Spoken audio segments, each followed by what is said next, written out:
The movie opens in a dense, isolated forest where a young girl named Mandy suddenly regains consciousness. A camera is strapped to her stomach with a metal chain, and as she looks around, she notices several other cameras mounted on the surrounding trees. The scene cuts to 3 friends leaving a house party. Among them is Mandy, who suddenly receives a mysterious text from an unknown number, asking her to meet alone. Curious and slightly nervous, Mandy slips away from her friends and heads toward the location mentioned in the message.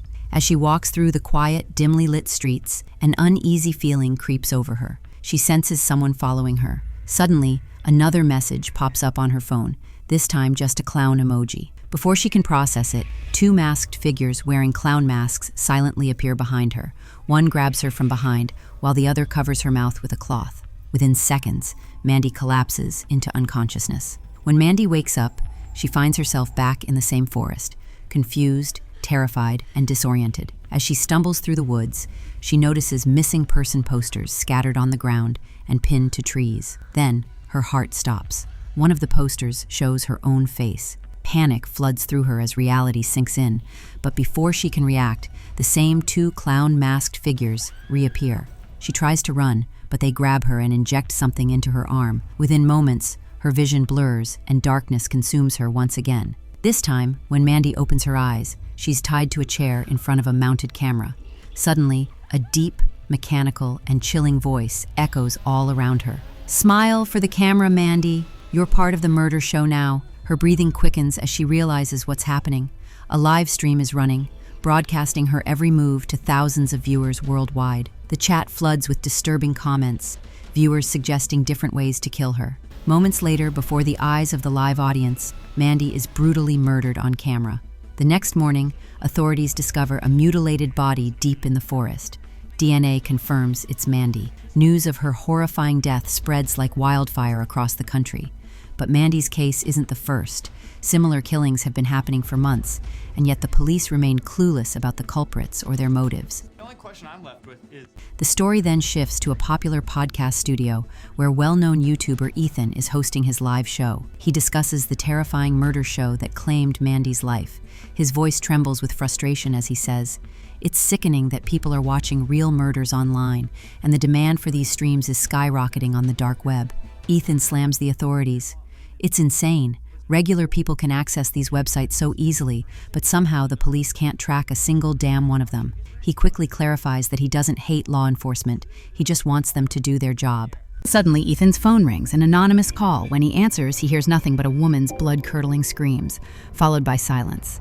The line goes dead, leaving Ethan visibly shaken. After finishing his show, Ethan gets another call, this time from his mother. Her voice trembles as she whispers through tears, "Ethan, come home." Ethan rushes over, only to face the devastating truth. His sister Mandy has been murdered. Heartbroken and furious, Ethan records another podcast a week later. His voice cracks as he reveals that the police still have no leads on Mandy's killers. One day, Ethan visits Mandy's room. He sits silently for hours, staring at her belongings. Then he notices something chilling. On her bedroom wall, scribbled in bold black ink, are the words, "Hell is empty, and all the devils are here." He snaps a photo of it before collapsing onto her bed, eventually drifting into a restless sleep. That night, he has a vivid nightmare of Mandy's murder and wakes up in a cold sweat. Almost instantly, a notification pops up on his phone. When he opens it, his blood runs cold. On the screen is the same clown mask seen in Mandy's abduction. Determined to uncover the truth, Ethan visits his mother's house. On the way, he spots a young woman on the street wearing the same clown mask. A shiver runs down his spine. He forces himself to stay calm and keeps walking. When he arrives, his mother isn't home, but she's left food in the kitchen. As he heats it up, something catches his eye.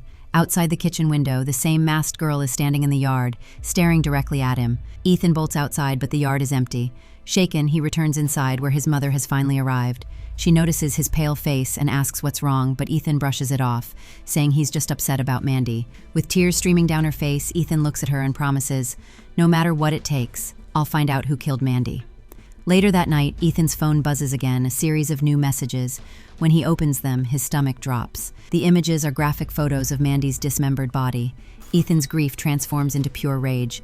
The focus shifts to Kate, Mandy's closest friend, who works at a boutique. Ethan visits her, desperate for answers. He tells Kate about the strange texts, the threatening emails, and the horrifying photos he's received.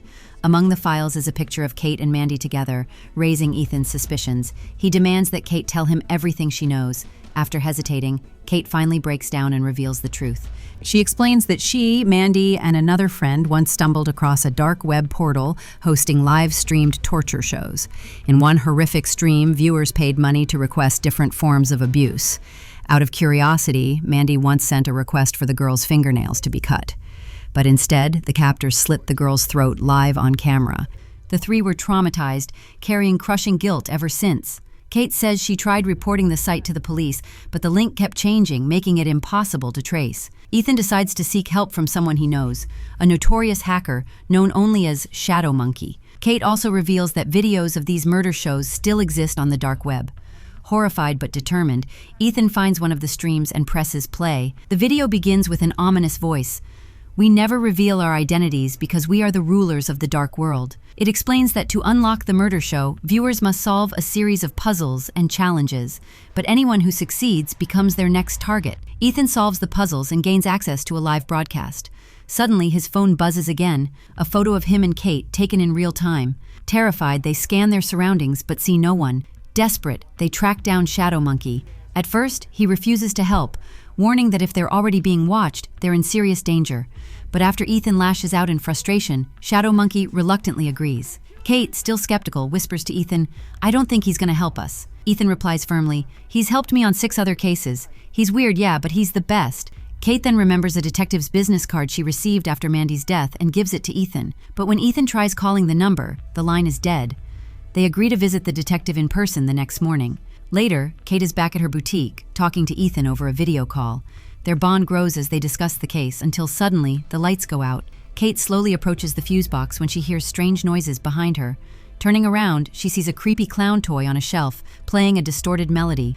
Ethan, still on the video call, spots a shadowy figure behind her and screams, "Kate, run!" Before she can react, a girl wearing a clown mask lunges at her, knocking her unconscious. Ethan screams in helpless frustration as Kate's phone hits the ground. A masked figure picks it up, but ignores his furious threat. "I'll find you and I'll kill you." When Kate wakes up, she's locked inside a small cage, a camera fixed on her face. A familiar voice calls out. It's their third friend, who has also been kidnapped. Terrified, they whisper to each other, trying to make sense of what's happening.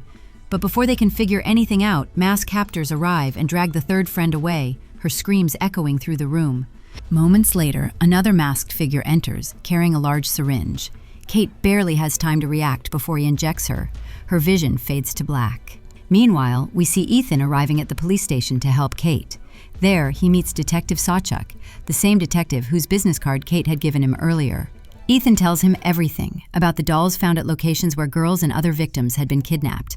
He also explains that the people who abducted Kate, and before her, his sister, always wore clown masks to hide their identities. But then, Ethan drops something even more disturbing. These people stream live videos on the dark web under the name Murdershow. He admits he once accessed the dark web himself and saw those horrifying videos. Ever since then, the masked people have been after him. They even tracked him down to his mother's house. Ethan adds that during Kate's kidnapping, he saw the same people on a video call. Detective Sawchuk listens carefully, but finally shakes his head and says, "Ethan, what you really need is a good night's sleep. I don't know what kind of wild stories you're cooking up here. It's clear the police aren't going to take any action." Meanwhile, Kate regains consciousness and sees a large TV screen in front of her. On it, a boy is being brutally tortured in a live stream. People are sending money so the torture gets worse. The live chat is flooded with disturbing messages. "More pain, hit him harder." Kate panics and screams for them to stop, but nobody hears her. Moments later, the boy's hands and legs are savagely chopped off, and finally, his throat is slit, killing him instantly. Soon after, another one of Kate's friends, who had been taken away earlier, is brought back into the same cell and forced to sit. Shaking with fear, she whispers to Kate, "It wasn't my turn yet." She knows she's safe for now, but her turn is coming. Meanwhile, Ethan teams up with a skilled hacker known as Shadow Monkey to save Kate. Using advanced hacking techniques, Shadow Monkey manages to copy the murder show's link, but then realizes it was a trap set by the killers. Suddenly, they receive a chilling message on the screen. "You're next." Shadow Monkey freezes for a second, but quickly regains his composure. He reassures Ethan that his systems are protected by multiple security layers. No one can track them. Then he notices something terrifying. His webcam is still on. They're watching him live. Realizing the danger, he immediately grabs a gun and hands Ethan a knife, preparing for the worst. After copying the link, Ethan rushes back to the police station and explains everything to Detective Sawchuk in detail. But the police still refuse to believe him. Meanwhile, Shadow Monkey is celebrating at a party, proud of having hacked into the Murdershow's system. Ethan, on the other hand, is in a heated argument with Detective Sawchuk. When the detective demands proof, Ethan tries to show him the evidence, but suddenly everything on his screen changes. The files vanish. Confused and panicked, Ethan realizes his systems have been sabotaged, and the police now dismiss him as a liar. Ethan knows something much bigger is going on. He immediately calls Shadow Monkey to warn him. The Murdershow people have found his secret hideout. But Shadow Monkey ignores him, too busy tracing the Murdershow's location. Finally, Shadow Monkey tracks the IP address and pinpoints the location. But just as he does, his entire system is hacked, and his screens are flooded with a horrifying clown image. Suddenly, two masked figures break into his house, the same people running the Murdershow. To protect their secret, they kill Shadow Monkey on the spot. Moments later, Ethan arrives, but it's too late. Shadow Monkey is dead, and the Murdershow's intro video plays across all three of his computer screens. Desperately searching the room, Ethan finds a small slip of paper in Shadow Monkey's pocket. The hacker had managed to hide the location before dying. Without wasting a second, Ethan heads to the location. Ethan realized he set that's going, but it's currently fate the passagation. Ethan people are in morgue to make. Upon arrival, he sees unconscious people being dragged inside. Thinking he's sneaking in undetected, he doesn't realize they've been watching him the whole time. Suddenly, someone injects him with a sedative and drags him into the same underground area where Kate and her friend are already locked in cages. When Ethan wakes up, he finds himself in a cage opposite Kate. In front of them, a screen shows Kate's friend tied up for torture on the Murdershow. Everyone in the cages is crying and screaming, but Ethan stays calm. He remembers the knife Shadow Monkey gave him. He uses it to free himself and then breaks open Kate's cage. Together, they decide they're done running. It's time to fight back. Using the knife, they make their way into a control room filled with multiple computer screens. Suddenly, a masked girl lunges at Ethan, attacking him with razor-sharp claws, but Kate stabs her from behind, and she collapses. Before they can finish her off, she vanishes into the shadows. Ethan and Kate push forward and reach the main torture chamber. There, several masked killers are running the live stream, but their hearts shatter when they see their friend, the one they came to save, has already been brutally murdered. Kate realizes the entire place is rigged with traps, and escaping seems impossible. Suddenly, dozens of masked killers surround them. To survive, Ethan dives into a nearby tunnel, while Kate, controlling her fear, decides to fight back. She knows if she doesn't fight, she'll die anyway. Gripping a sharp axe tightly, Kate charges at them. Some of the masked killers back away, startled by her rage. Searching for Ethan and defending herself, Kate enters another room where she finds a chainsaw lying on the floor. Without hesitation, she grabs it. At that moment, the same masked girl from the control room returns and sounds the alarm. Just then, a giant masked man storms in with an axe, about to kill Ethan. But Kate arrives just in time and slices him apart with the chainsaw. Now holding the chainsaw, Kate becomes unstoppable. Fearless, relentless, and savage, anyone who crosses her path is torn apart. However, before they can catch the mastermind behind the Murdershow, he escapes. Cut to, a few months later. Everything Kate and Ethan endured has now become national news. They've taken down one of the deadliest serial killer rings, something even the police couldn't manage. The media relentlessly grills the authorities, but the police have no answers. Time passes, and we see that Ethan has written a book about his horrifying experience.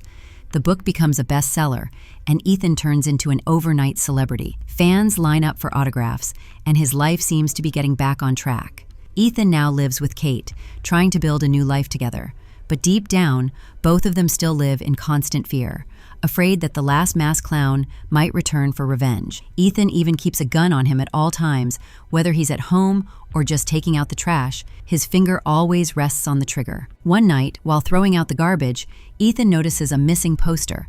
To his shock, the poster has his own face on it, just like the missing poster we saw of Mandy, Ethan's sister, at the start of the movie. Before he can react or reach for his gun, someone injects his neck from behind, and he collapses. When Ethan wakes up, he finds himself tied up in the back of a truck, surrounded by several clown-masked figures. They're auctioning him off. Eventually, a mysterious woman buys him for $10,000. When Ethan sees her face, his heart sinks. She's the last surviving victim from the Murdershow, the one who escaped that night. Suddenly, one of the masked figures slowly removes his mask, and Ethan's blood runs cold. It's Detective Sawchuck, the man Ethan kept going to for help. The other masked figures, wealthy, powerful elites, start laughing hysterically. That's when the horrifying truth is revealed. The entire murder show was being controlled by these elite people all along. And with this shocking twist, the movie ends.